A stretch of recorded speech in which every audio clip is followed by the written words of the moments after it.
So we finally have some good news for millions and millions of Americans. And I want to break down what is going on as of today. So what is happening right now is that the federal government has actually given a buyout notice, allowing federal workers, about 2 million of which could actually accept a delayed resignation. But a judge has now stopped that, or at least paused it temporarily. I want to break down what's going on, but why this is actually good news for millions and millions of people that are waiting for their tax returns, their social security payments, and so much more. So I'm going to break all this down in just a moment, but all I ask is one thing. Takes 2 seconds. Go ahead, hit that like button if you enjoy these daily updates. And now let's begin.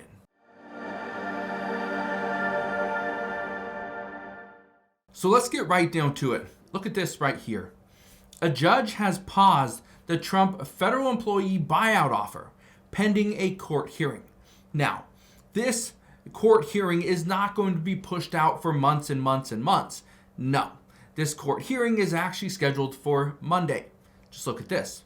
It says a federal judge in Boston paused nationwide the Trump administration's offer to buyouts to federal employees less than 11 hours before the deadline for workers to accept the deal.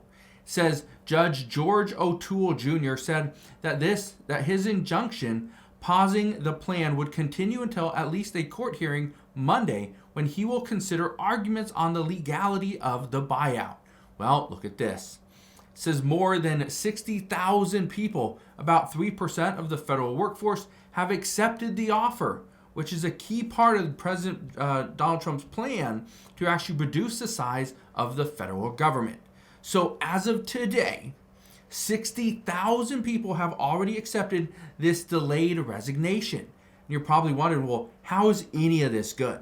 And how does this actually contribute to me getting my tax return back in a timely fashion?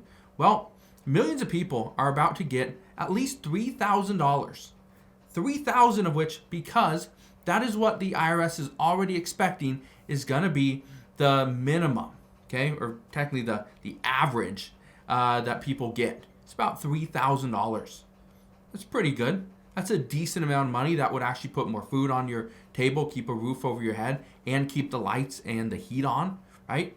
In a time like this, when it's cold throughout the majority of the United States, yeah, people need heat.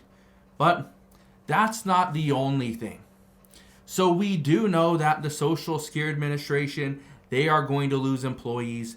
The parks, the Department of the Education Department, they're going to lose employees. We know, we've already seen this, the IRS is struggling at this time, but this is actually only going to make things worse, according to reports, which is why there's actually certain groups of people that are exempt from being able to actually go out and claim this delayed resignation.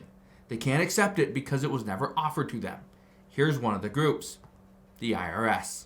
It says IRS workers involved in the 2025 tax season can't take buyout until after the taxpayer filing deadline of April 15th.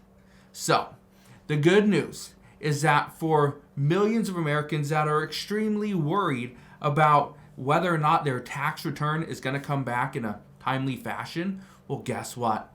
These two announcements, one from the judge that is actually pausing this buyout until at least Monday, if not a little bit further, which all expectations are this judge or another judge is going to push this back potentially weeks or if not months. So we'll see. But the second thing is that the IRS says that no, these employees will be exempt. They cannot even take this offer until after April 15th because that's the deadline. I want to read a little bit to you. It says right here, the letter says the critical filing season positions in taxpayer services, information technology, and the taxpayer advocate service are exempt from the administration's buyout plan until May 15th. Okay, taxpayers have until April 15th to file their taxes unless they are granted an extension. So not only does it go until April 15th, which is the deadline, okay, it's actually a month after. So they can't even accept this buyout until May 15th, meaning that millions of Americans aren't going to see a delay. This is really good news because I know many people have been saying and been commenting here on the channel saying, well, I'm a little concerned because what if all these IRS agents are fired?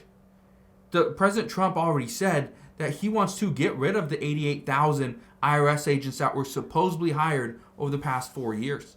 He wants to get rid of them. And if they don't want to go anywhere, they still want to work for the federal government, fine.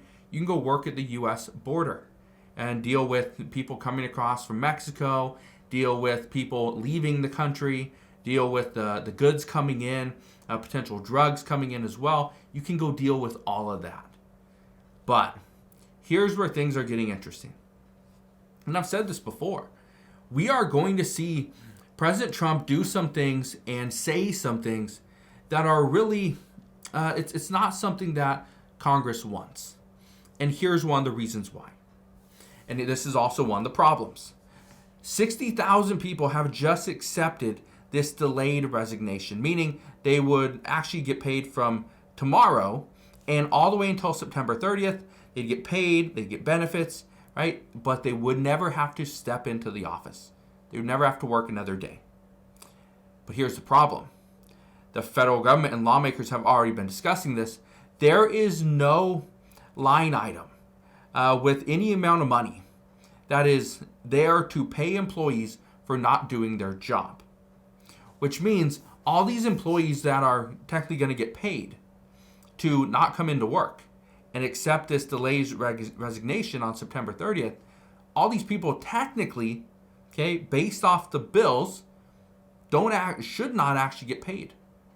So that brings another thing into question. Are all these people accepting this delayed resignation? They'll get paid for maybe a week, couple weeks, but then the judge is going to step in and say, no, we cannot allow this. You either come into work or we are just not going to pay you anymore.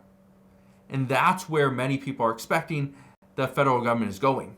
Just get rid of all these employees because they likely have been working 2 different jobs. So we'll see. Now, I want to show you something else though. A couple things. This one right here. Many people were asking me about Elon Musk saying that he deleted 18F. Now, 18F is a program or a government agency that created the direct file software, the direct file program for the IRS, meaning low-income Americans can go in and file directly through the IRS, don't have to go through a third party. Okay? Elon Musk said he deleted this program. He deleted 18F. But what you need to understand is that, yes, maybe that program or that agency isn't there, but the program, the direct file program, still works and is still available. So if you need to file through the IRS, you can do that. I want to show you this as well. It says the IRS income tax refund schedule for 2025. When can you expect a check? Well, it all depends on when you file. Look at this right here.